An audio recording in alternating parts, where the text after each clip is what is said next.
జై చిరంజీవ, జై విశ్వంబర. ప్రపంచవ్యాప్తంగా ఉన్న మెగాస్టార్ని అభిమానించే కోట్లాది మంది అభిమానులకు మీరందరూ కోరుకున్న విధంగానే మన వశిష్ఠుడు లైవ్లోకి రెడీగా వచ్చేశారు. మనందరి కలలు ఆయన మీదే పెట్టుకున్నాం. రేపు సంక్రాంతి నాడు మనకి పెద్ద పండుగ. ఈరోజు ఒక పండుగ చేసుకుంటున్నాం, అన్నయ్య బర్త్డే రోజు.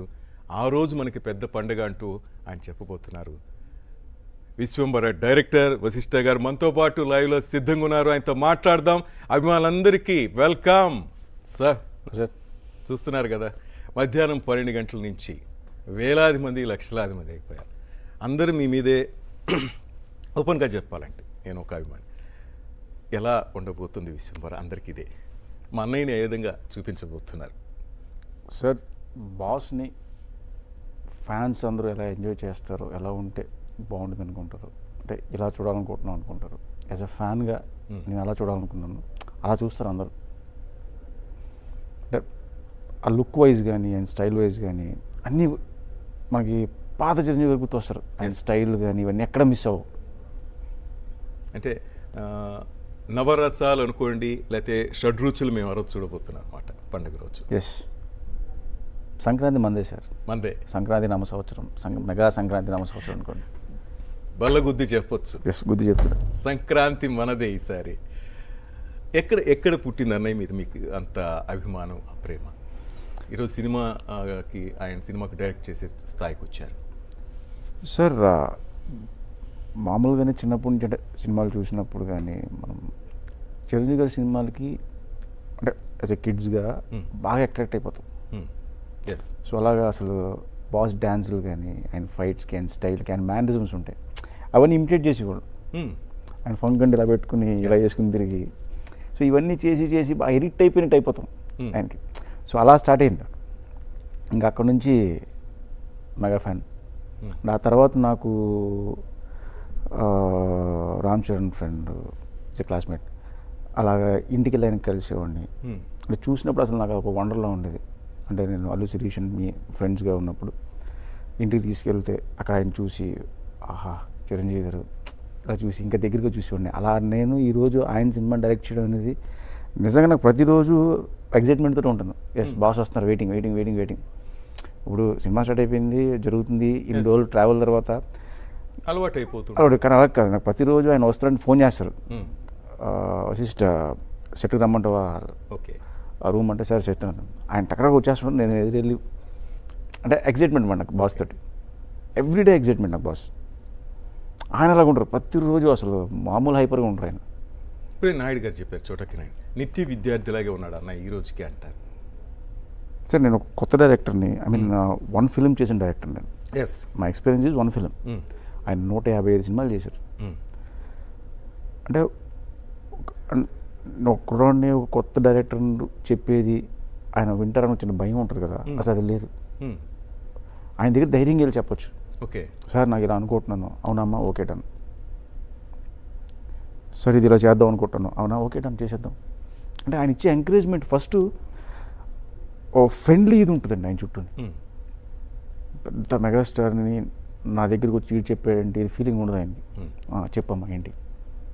ముందు ఏంటంటే ఆ ఫ్రెండ్లీ ఎన్విరాన్మెంట్ ఎప్పుడైతే క్రియేట్ అయిపోతుందో మనకి యాక్సెస్ చాలా ఈజీగా ఉంటుంది ఆయన దగ్గర మాట్లాడడానికి. అది చెప్పినప్పుడు ఆయన తీసుకుంటే రిసీవ్ చేసుకునే పద్ధతి చాలా బాగుంటుంది. ఆయన చెప్పేవి చాలా బాగుంటాయి. నిజంగా అసలు నాకైతే ప్రతిరోజు ఎగ్జైట్మెంట్, గూస్ బంప్స్ ఉంటుంది. నిజంగా వెరీ లక్కీ నేను. అండ్ సెకండ్ సినిమా నాకు చిరంజీవి గారితో చేయడం అనేది ఇప్పటికీ మిరాకిల్గానే ఉంటుంది. సెకండ్ మూవీ అవును, గోల్డెన్ ఆపర్చునిటీ. దానికి దగ్గర గోల్డెన్ గా పెద్ద పదవి ఏదైనా ఉంటే వాడాలి, ఇంకా అంతకు మించి అంటారు. అవును. ఎలా అనిపిస్తుంటే దగ్గర నుంచి చూస్తున్నారు, ఈరోజు వర్క్ చేస్తుంటే? మీరు చెప్పారు మెగాస్టార్ కాకుండా ఆయన ఇప్పటికీ అదే విధంగా ఉంటూ అందరికి రెస్పెక్ట్ ఇస్తూ ఉండంటే అదొక అందరికీ ఉత్సాహంగా ఉంటుంది. ఈ రోజుకి యాక్టర్స్ మీరు చూస్తున్నారు, చాలా మంది ఇంటికి పిలిపించి కొత్త యాక్టర్లు కూడా ఆయన సపోర్ట్ చేసే విధానం, ఇదంతా చూస్తుంటే ఇంకా ఆయనతో సార్ ఆయన ఇచ్చే సపోర్ట్ అసలు నెక్స్ట్ లెవెల్లో ఉంటుంది సార్. ఆయన ఎంకరేజ్ చేసే విధానం కానీ సపోర్ట్ కానీ, అంటే ఒక కొత్త పర్సన్ వచ్చాడు, ఒక కొత్త పర్సన్తో ఆయన ట్రీట్ చేసే విధానం ఒక నెక్స్ట్ లెవెల్ ఆఫ్ పర్సన్ అంటే ఆల్మోస్ట్ ఈక్వల్గానే ఉంటుంది. ఆయన ఎవరికైనా ఒకే రెస్పెక్ట్, ఒకలాగే చూస్తారు, దగ్గర తీసుకుంటారు, ఆయన ఎక్స్పీరియన్స్ చెప్తారు, మనం చెప్పేది వింటారు. మనకేం కావాలో తెలుసుకుని మరీ ఇస్తారు ఆయన. ఓకే. అసలు ఆయనతో చెప్తాం కదా, ఆయనతో ఉన్నంతసేపు నాకు అసలు ఓ ట్రాన్స్లో ఉంటాను నేను. ఆయన అంటారు నువ్వు ఎక్కువ ప్రేమించేస్తున్నాను అంటారు. నిజంగా ఇప్పటికి దాదాపు 52 కంట్రీస్ సార్, 52 దేశాలు కంప్లీట్ చేశాం. ఇంకా వస్తూనే ఉన్నారు, ఇంకా వాళ్ళ టైమింగ్స్ని బట్టి అందరినీ టచ్ చేస్తూ. ఇంతకన్నా ప్రేమ ఏముంటుంది చెప్పండి. ఆయన ప్రేమించిన ఉన్నాడు సార్. ఎస్, సార్ చెప్తున్నా కదా, నెక్స్ట్ లెవెల్ ఆయన అంతే, నో వర్డ్స్. మెగాస్టార్ మెగాస్టార్ అంతే, దానిపైన ఇంకేం లేదు, ఇదే ఉంది. అసలు చాలామంది కొత్తగా వస్తుంటే కొంత ఆలోచిస్తారు, ఇతనికి అవకాశం ఇద్దామా లేదా, నేను ఈ స్థాయికి వచ్చాను అనేసి. కానీ మీకు అవకాశం ఇచ్చేసారు సెకండ్ మూవీకి. దానికి తగ్గట్టుగా మీరు కృషి చేస్తున్నారు. మా అభిమానులందరం కూడా, కోట్లాది మంది అభిమానులు కూడా వెయిట్ చేస్తూ ఉన్నాం సార్. అన్నయ్యలో మీకు నచ్చిన క్వాలిటీ అంటూ ఉంటుంది కదా, ఏంటది సార్? ఆయనే నచ్చినప్పుడు సెపరేట్గా ఒకటి ఉండవు సార్, నథింగ్ అంటే ఆయన ఫుల్ అసలు. బాస్ అంటేనే ఇష్టం. బాస్ నచ్చిన తర్వాత ఆయనలో ఇది నచ్చింది చెప్పలేం. అన్ని క్వాలిటీస్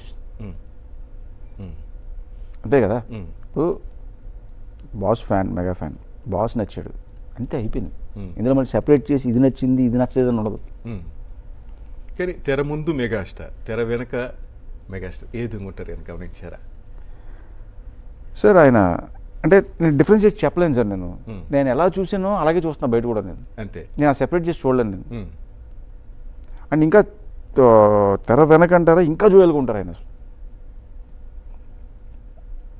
ఆయనతో చెప్పాను కదా, ఇంటికి వెళ్ళినప్పుడు నేను ఎక్కువ టైము సాగరిస్తుంటాను, మీరు ఎక్కువసేపు ఉండడం కోసం. ఆయన అలా కంటిన్యూ అయిపోతుంటారు. ఎక్కడో దగ్గర మేమే కట్ చేస్తాం మళ్ళీ దాన్ని. అండ్ నెక్స్ట్ అపాయింట్మెంట్స్ ఉండడం వాళ్ళని కట్ చేసి ఓకే బయలుదేరదాం. లేకపోతే అసలు ఆయనతో టైం తెలీదు. ఎందుకంటే ఆయన ఎక్స్పీరియన్స్ చెప్తారు, ఇన్సిడెంట్స్ చెప్తుంటారు. అవి చాలా ఇంట్రెస్ట్గా ఉంటాయి అండ్ మనం నేర్చుకోవడానికి చాలా ఉంటుంది దాంట్లో. ఓకే. ఎందుకంటే 150 సినిమాలు చేశారు, ఎంతమంది కెమెరామెన్స్తో వర్క్ చేశారు, ఎంతమంది డైరెక్టర్స్తో వర్క్ చేశారు. సో ఇదంతా కూడా ఆయన మనకు చెప్తున్నప్పుడు ఓహో ఇలా చేయొచ్చా, ఇలా జరిగేదా, ఇవన్నీ నాకు ఎగ్జైటింగ్గా ఉంటాయి అన్నమాట. జయదేవుడ తిరుగు సుందరి సినిమా అది నాకు ఒక వండర్. అది ఆ సినిమా జరిగిన ఇన్సిడెంట్స్ చెప్తుంటారు ఆయన. ఓకే. అప్పుడు ఇలా చేసామని చెప్పి. సో అవన్నీ కూడా నాకు అంటే లైవ్లో పెట్టినాను కదా, ఆయన ద్వారా పెట్టిన. ఆ సినిమా చూసి ఆయనకి అంత ఇది అయిపోయినప్పుడు ఆయనే లైవ్లో నాకు చెప్తున్నప్పుడు ఎలా ఉంటుంది అది? షేర్ చేసుకుంటే అదొక అద్భుతం కదా మనతో. ఇప్పుడు కూడా ఈ అభిమాన విశ్వం సార్ మీరు చూస్తున్నారు, మెగా అభిమాన విశ్వంబరుడు వాడుకున్నాం. మందే సార్. ఎస్, మన అన్నయ్య కోసం మనం అందరం సార్. ఈ విశ్వంబర టైటిల్ పెట్టే ముందు ఆలోచించారు అన్నయ్యకి తగ్గట్టుగా ఇది యాప్ట్ అవుతుంది కరెక్ట్గా అనేసి? సార్ యాక్చువల్లీ కథ చెప్పేసి కథ ఓకే అయిపోయిన తర్వాత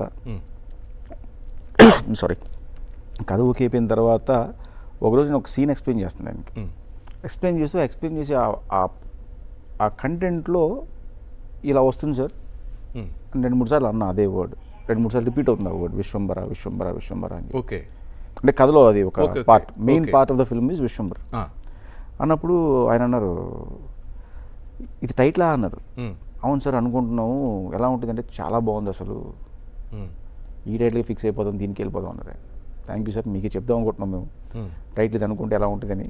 సార్ మీరే అన్నారు కాబట్టి లాక్ సార్ అని చెప్పి నేను ఇమీడియట్గా అనౌన్స్ చేసింది. అదే ఫిక్స్ చేశారు. అదే ఫిక్స్. మెగాస్టార్ ముందు ఆ కథ చెప్తూ ఆయనతో మాట్లాడుతుంటే విశ్వంబర టైటిల్ ఏ విధంగా బయటకు వచ్చిందా? అదే కథ చెప్తున్నప్పుడే నువ్వు అన్నది చాలా బాగుంది, అదే టైటిల్ అయితే ఎలా ఉంటుందంటే అదే సార్ చెప్దాం అనుకుంటున్నాం మీకు నేను. లేదు పర్ఫెక్ట్ టైటిల్ అది, అలా విశ్వంబరలోకి. అలాగే మిగతా ఆర్టిస్టులు కూడా చాలా గొప్ప ఆర్టిస్టులు అంతా దీంట్లో పనిచేస్తున్నారు. ఎలా ఉంది వీళ్ళందరితో కలిసి పనిచేస్తుంటే? Experience super experience sir. ఎందుకంటే ఒక్కొక్క ఆర్టిస్ట్ దగ్గర నుంచి ఒక్కొక్కటి నేర్చుకోవచ్చు. వాళ్ళ స్టైల్ తెలుస్తుంది మనకి, ఓకే ఈ ఆర్టిస్ట్ ఇలా ఉంటాడు, ఈ ఆర్టిస్ట్ ఇలా ఉంటాడు అని చెప్పి. బట్ ఇక్కడ ఏంటంటే ఎంతమంది వచ్చినా కూడా నాకు అక్కడ బాస్ కనిపిస్తుంటారు. మీరు ఎక్కువ ప్రేమిస్తున్నారు అలాగే కదా, ఆయనే చెప్పారంటే నువ్వు ఎక్కువ ప్రేమిస్తున్నావు నన్ను వశిష్ఠ వద్దు అన్నారా? వశిష్ఠ ఎక్కువ ప్రేమిస్తున్నావు వద్దమ్మా అన్నారా? వద్దమ్మా లేదు. ఆయన ఎంత ప్రేమించినా ఆయన మనం ప్రేమించే గుణం అయింది, మంచి గుణం. అందుకే కదా ఈరోజు విశ్వవ్యాప్తంగా ఈ విశ్వంబరుడికి ఇంతమంది అభిమానులు అంటే అది మామూలు విషయం కాదు. ఎస్. వశిష్ఠ గారు, సినిమా విషయం పక్కన పెడితే హ్యుమానిటీ ఆయన చేసే చారిటబుల్ ట్రస్ట్ ఇవన్నీ చూస్తుంటే మీకు ఏమనిపిస్తుంది సార్?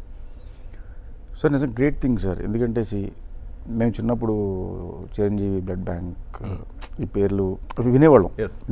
నేను ఒక 2 సార్లు డొనేట్ చేశాను. నేను బట్ చిరంజీవి గారు ఫోటో ఇస్తారని చెప్పారు. అవును, అప్పుడు బ్లడ్ ఇస్తే ఫోటో ఇచ్చారు, అలా వెళ్ళేవాడిని. బట్ ఎందుకంటే ఆయన పెట్టిన ఐ బ్యాంక్ కానీ బ్లడ్ కానీ చాలా ఇంపార్టెంట్. అది ఎస్, ప్రతి ఒక్కరికి ఇంపార్టెంట్. ఎందుకంటే బ్లడ్ అనేది మనం బయట తయారు చేయలేం, కళ్ళు కూడా మనం తయారు చేయలేం. అవును. సో దాని నుంచి చాలామందికి అది హెల్ప్ అయింది. అంటే చిరంజీవి గారి వల్ల ఇంతమంది ఏమంటారు, ఎలా చెప్పాలి, పునర్జన్మ అనొచ్చు, అవును. వాళ్ళకి లైఫ్ అవును. ఇస్తున్నారు. ఎస్, జరిగింది. నిజంగా హ్యాపీ అండ్ సూపర్. అసలు చిరంజీవి గారు చేసేవి ఆయన ఏమంటాం తెలియకుండా చాలా చేస్తారండి. ఇంకా అవి ఇంకా బయటకు చెప్పరు, కానీ తెలియకుండా చాలా మందికి చాలా హెల్ప్ చేస్తుంటారు. ఎస్, చాలా మంది అదే మాట అంటారు సార్, తెలిసే మీకు కొన్ని మీడియా ద్వారా. ఇప్పుడు అఫీషియల్గా బ్లడ్ బ్యాంక్ అంటారు, లేకపోతే ఐ బ్యాంక్ అంటారు, లేకపోతే ఇంకోటి ఏదో చారిటీ అంటారు, ఫండ్ అంటారు. ఇవి కాకుండా ఆయన చేసేవి చాలా ఎక్కువ ఉంటాయి. ఓకే, నేను చూశాను, నా ఎక్స్పీరియన్స్ లాస్ట్ 1 year నుంచి నేను ఆయనతో ట్రావెల్ చేస్తున్నాను. ఓకే. సో ఈ ట్రావెల్లో నా కళ్ళ ముందు జరుగుతుంది, నేను చూస్తున్నాను. అది నిజంగా గ్రేట్ అండి. ఇంకా ఎక్కువ ప్రేమిస్తున్నారేమో. ఎస్, ఒక్కొక్కటి తెలుస్తున్న కొద్దీ ఆ వ్యక్తి మీద అంతే ప్రేమ పెరుగుతూ పోతుంటుంది. అద్భుతం. ఆ వ్యక్తి మాకు అనిపిస్తుంటాను సార్, మీరంటే దగ్గరుండి ఆయనతో ఇంకా ట్రావెల్ చేస్తూ ఉంటారు. చాలామంది అభిమానులకి ఆయన కలవాలి, ఆయనతో మాట్లాడాలి, అన్నయ్యతో దేవుడిగా భావిస్తుంటారు చాలామంది. కానీ మా దేవుడిని మీరు తీర్చిదిద్దుతున్నారు ఒక విశ్వంభరిగా.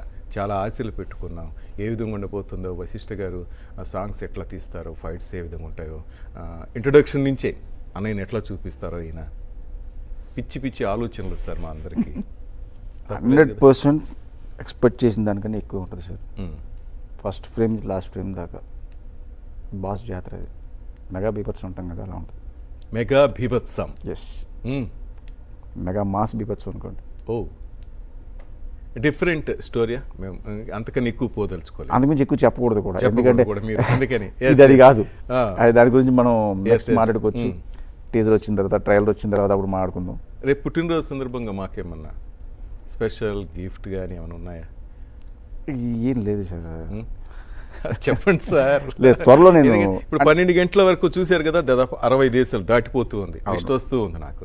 ఇంకా 40-45 దేశాల నుంచి ఫ్రెండ్స్ అంతా ఉన్నారు, మాట్లాడాల్సింది. 12 గంటల తర్వాత మేము కంటిన్యూ చేయొచ్చు, కానీ ఎందుకు కామున్నాం అంటే మీరేమైనా గిఫ్ట్ ఇవ్వబోతున్నారనే కదా సార్ మా ఆశ. అన్నయ్యని చూసుకోవాలి స్క్రీన్ మీద. ఆల్రెడీ రేపు ఇంద్ర మూవీ ఉంది కాబట్టి ఇంద్ర ఎంజాయ్ చేస్తాం. అజయ్, దానితో పాటు డబుల్ బోనస్ మీరు ఇవ్వాలని. అలా కాదు, ఇంద్ర ఎంజాయ్ చేద్దాం సార్. రేపు ఇంద్ర ఎంజాయ్ చేద్దాం. త్వరలో చాలా తక్కువ రోజుల్లోనే నేను టీజర్ ఇస్తాను. రేపు టీజర్ చూసిన రోజు అందరూ హ్యాపీ. మామూలుగా అయితే మేమంతా అన్నయ్య పుట్టినరోజు రోజే మాకు ఒక 8 టీజర్స్ వస్తుంటాయి కదా, వెయిట్ చూస్తుంటాం. యా, డెఫినెట్ నేను వెయిట్ చేసేవాడిని. చిరంజీవి గారి బర్త్డే కానీ కొత్త సినిమా టీజర్ వస్తే, కొత్త సినిమా ట్రైలర్ వస్తే వెయిట్ చేసేవాడిని. బట్ ప్రాక్టికల్గా ఇప్పుడు నేను ఆ పొజిషన్లో, ఇచ్చే పొజిషన్లో ఉన్నాను కాబట్టి నేను చెప్తున్నానండి. మోస్ట్లీ త్వరలోనే టీజర్ డేట్ అనౌన్స్ చేసి టీజర్ రిలీజ్ చేస్తాం. ఇంకా అక్కడ నుంచి అంటే కంటిన్యూగా ప్రమోషన్స్ కంటిన్యూ అవుతుంటాయి. అంటే ఒక ప్లాన్లో వెళ్తున్నాం, Jan 10th రిలీజ్ కాబట్టి దాని బిఫోర్ ఈ టైంకి ఇది రావాలి, ఈ టైంకి ఇది రావాలని చెప్పి దాని ప్రకారం ముందే మేము ఫిక్స్ అయ్యామండి. ఓకే, ముందే ఫిక్స్ అయ్యి దాని ప్రకారం రిలీజ్ చేసుకుంటూ వద్దాం. మేము కూడా జనవరి ఏంటంటే మీడియా అండ్ సోషల్ మీడియాలో టీజర్ వేస్తున్నారంటే వాళ్ళు అనౌన్స్ చేస్తారు. సో మనం ఏం చేయలేము. బట్ వాళ్ళు ఒక హైప్ క్రియేట్ చేశారు, నిజంగా చాలా గ్రేట్. అది అందరికీ థ్యాంక్స్ చెప్తున్నాను. బట్ టీజర్ వచ్చిన రోజు డెఫినెట్గా డిసప్పాయింట్ అవ్వరు. వాళ్ళ బాస్ ఎలా చూడాలనుకుంటారో అలా చూస్తారు, ఎంజాయ్ చేస్తారు. చోటా కే నాయుడు గారిని, రాజా రవీంద్ర గారిని, కీరవాణి సార్ కూడా ఇందాక మాట్లాడారు సార్, రామజోగయ్య శాస్త్రి కూడా. ఇప్పటికి కూడా ఒక పొజిషన్కి వచ్చాను, నేను కష్టపడాల్సిన అవసరం లేదు, ఏదైనా డూప్ షాట్స్ అట్లా చేసుకోవచ్చు, కానీ తను స్వయంగా ఇన్వాల్వ్ అయిపోతున్నాడు. మాకే కొన్నిసార్లు భయం వేస్తుంటుంది, కానీ ఆయన తగ్గట్టులో దేనికి కూడా క్వాలిటీకి అనిపిస్తూ ఉంటుంది.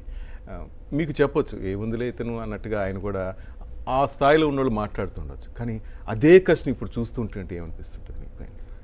సార్ భయం వేస్తుంది సార్ ఫస్ట్. ఎందుకంటే నిజంగా మీరు అన్నట్టు బాడీ డబుల్ చేయొచ్చు, లేకపోతే నేను చేయలేని కూడా చెప్పచ్చు. అవును, బట్ అలా కాదు. మార్నింగ్ రాగానే ఏం జరుగుతుంది అన్నప్పుడు సార్ ఇది జరుగుతుంది అన్నప్పుడు ఓకే నేను ఆర్ఎస్ తీసుకొస్తాను, రెడీగా ఉండండి. అది కాదు సార్ అంటే లేదు లేదు నేనే వస్తాను. ఆయన ఏంటంటే మోర్ రియలిస్టిక్ ఫీల్ ఉండాలమ్మా, ఆర్టిఫిషియల్ అవ్వకూడదు స్క్రీన్ మీద. ఓకే. ఇప్పుడు ఎవరో చేస్తే నా ఫ్యాన్స్ కనెక్ట్ అవ్వాలి.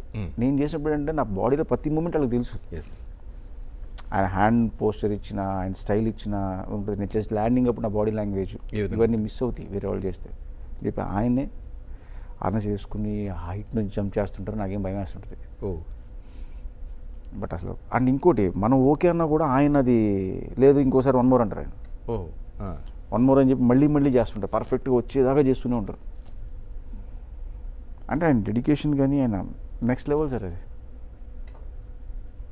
మేము ఎందుకంటే గూండా నుంచి చూస్తుంటాం ఇక్కడ డూప్ లేకుండా ట్రైన్ కింద షాట్ కానీ మీరు చెప్తున్నట్టుగా ఇంద్రలో హెలికాప్టర్ దిగి వస్తుంటే ఆ స్టైల్ ఇక్కడ ఆ స్టైల్ మిస్ అయిపోతుంది. ఎస్, అది రాదు కదా డూప్ని పెట్టినా ఏదో పెట్టినా. ఎస్, మేము కోరుకునేది కూడా అదే కదా, అన్నయ్యకి ఒక style, body language, mannerism and swag తెలిసిపోతుంది. ఎస్, డ్యాన్స్ మూమెంట్లో కానీ ఫైట్ మూమెంట్లో కానీ డైలాగ్ డెలివరీలో కానీ ఆయన చిన్న కటింగ్స్ ఇస్తారు. చిన్న నడిచేటప్పుడు ఒక చిన్న స్మైల్ ఇచ్చి, లేకపోతే చిన్న ఇలా తిప్పి లుక్ ఇచ్చి హ్యాండ్తో ఏదో చేసి ఏదో చేస్తుంటారు ఆయన. అది బాడీ డబుల్తో చేసినప్పుడు రాదు. సో ఆయన కూడా ఫీల్ అయ్యేది ఏంటంటే వద్దు నేనే చేస్తాను అని చెప్పి ఆయన చేస్తుంటారు. మన క్లైమాక్స్ చేసాం. ఓకే. ఆల్మోస్ట్ పాపం ఒకరోజు అయితే మార్నింగ్ 8:30కి ఆయన లిఫ్ట్ చేస్తే పైకి 4:30 దాకా అలాగే ఉన్నారు ఆయన. అబ్బో, నాకు టెన్షన్, ఎందుకంటే ఇవన్నీ టైట్ అయిపోయి లాక్ చేసి ఉంటాయి. ఓకే. ఎవరికైనా సరే, ఎవరికైనా డెఫినెట్గా పెయిన్ ఉంటుంది కానీ బట్ ఈయన్ని మేము చూస్తున్నాం కదా, నిజంగా ఆయన చేయాల్సిన అవసరం లేదు. సరే మెగాస్టార్కి ఇప్పుడు ఆయన ప్రూవ్ చేసుకున్న అవసరం కూడా లేదు. 50 సినిమాలు చేశారు, మెగాస్టార్ రేంజ్ అది అన్నీ చూసేసారు, ఇప్పుడు ఎందుకు నేను కష్టపడాలని అనుకోవచ్చు. బట్ నో, నేను చేస్తాను, సినిమా కోసం నేను చేస్తాను. గ్రేట్. ఆయన ఇంకా చెప్పాలంటే కరెక్ట్గా పాపం నాకు సింక్ ఏంటో తెలియదు, ఆయన చెప్తుంటారు ఆయన కరెక్ట్గా కాఫీ తాగేమో సార్ రెడీ సార్ అంటే వెళ్ళాను. చాలా మంది అదే చెప్పారు సార్, పాపం కాఫీ కూడా తాగకుండా ఆయన పెట్టేసి వచ్చేస్తారు. అవును సార్ అది కాదు సార్ పర్లేదంటే లేదు వచ్చేస్తా పదా అంటారు. ఆయన చెప్తారు నాకు ఇది శాపం అయ్యా, ఎప్పుడు నేను కాఫీ తాగినవరా మీ డైరెక్టర్లు అంటారు. అలా కాదు సార్ ఈసారి మీరు తాగండి అంటాను, మళ్ళీ టక్మని సార్ రెడీ సార్ అంటాను, కరెక్ట్గా అప్పుడే వస్తుంది. ఓకే.